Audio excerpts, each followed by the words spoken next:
नमस्कार, good evening दोस्तों। मैं हूं राजेश और आप देख रहे हैं मेरा यूट्यूब चैनल आर के परीक्षा गुरु। तो दोस्तों, आर के परीक्षा गुरु पर आप लोगों का बहुत बहुत स्वागत और अभिनंदन है। तो दोस्तों, जैसा कि हम पढ़ रहे हैं हिंदी साहित्य का इतिहास, जिसमें अगला क्रम हमारा नवा वीडियो 9वें नंबर का, जिसमें हम लेकर आए हैं आप लोगों के सामने आदिकाल का नामकरण और भक्तिकाल का नामकरण, रीतिकाल का नामकरण तथा आधुनिक काल का नामकरण। तो दोस्तों, जिस कवि ने, जिस लेखक ने हमारे इस जो हमारे हिंदी साहित्य के समय हैं, इनको क्या नाम दिया है, तो उस पर हम चर्चा करते हैं। और शॉर्ट में, कम समय में जल्दी और अधिक जानकारी, जैसा कि गागर में सागर भरने का कार्य कर रहे हैं, जो हमारे चैनल का उद्देश्य है, कम समय में अधिक जानकारी देने का। तो इसी क्रम को हम आगे बढ़ाते हुए शुरुआत करते हैं आदिकाल का नामकरण से। चलिए दोस्तों, देखते हैं हम आदिकाल का नामकरण। तो आदिकाल का नामकरण जो है, सर्वप्रथम हिंदी साहित्य के इतिहास ग्रंथ के जो लेखक हैं जॉर्ज ग्रियर्सन, जिनका हिंदी साहित्य का इतिहास ग्रंथ है the modern vernacular literature of Hindustan, इसके लेखक हैं। इन्होंने सर्वप्रथम काल विभाजन का प्रयास इन्होंने ही किया।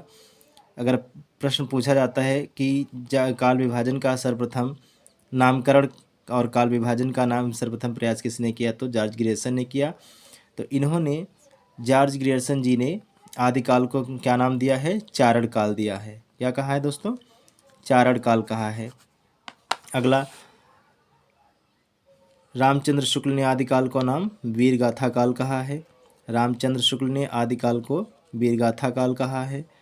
हजारी प्रसाद द्विवेदी ने आदिकाल को आदिकाल कहा है। हजारी प्रसाद द्विवेदी ने आदिकाल को आदिकाल कहा है। अगले चौथे नंबर पर, आचार्य महावीर प्रसाद द्विवेदी बीज वपन काल।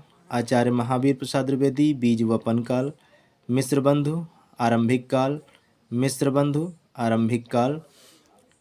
अगले, डॉक्टर रामकुमार वर्मा, इन्होंने आदिकाल को दो भागों में बांटा है, एक तो संधिकाल और दूसरा चारण काल।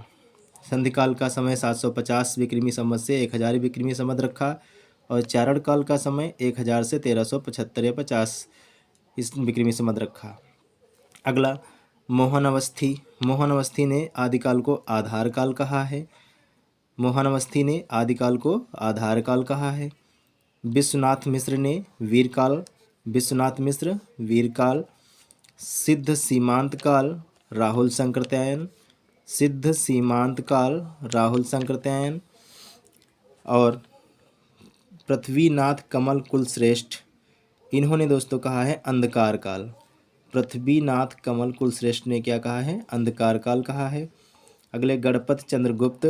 गणपत चंद्रगुप्त ने कहा है प्रारंभिक काल। डॉक्टर गणपत चंद्रगुप्त ने क्या कहा है? प्रारंभिक काल कहा है। अगले 12वें नंबर पर, वासुदेव सिंह। वासुदेव सिंह ने आदिकाल का जो नाम उद्भव काल कहा है। शैलेश जैदी। शैलेश जैदी आदिकाल को आविर्भाव काल कहा है। शैलेश जैदी ने कहा क्या है? आदिकाल को आविर्भाव काल कहा है। और अन्य कवियों ने आदिकाल को जो नाम है प्राचीन काल कहा है। अन्य कवियों ने आदिकाल को प्राचीन काल कहा है।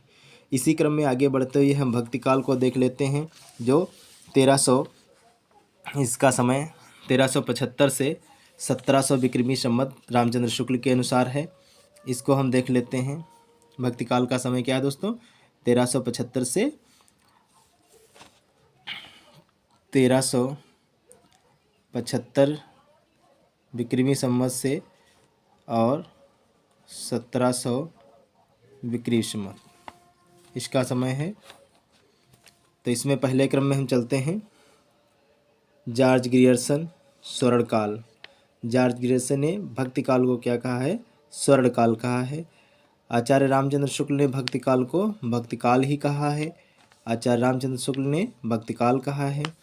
श्याम सुंदर दास ने स्वर्णयुग कहा है। श्याम सुंदर दास ने स्वर्णयुग कहा है। हजारी प्रसाद द्विवेदी जी ने लोक जागरण काल कहा है।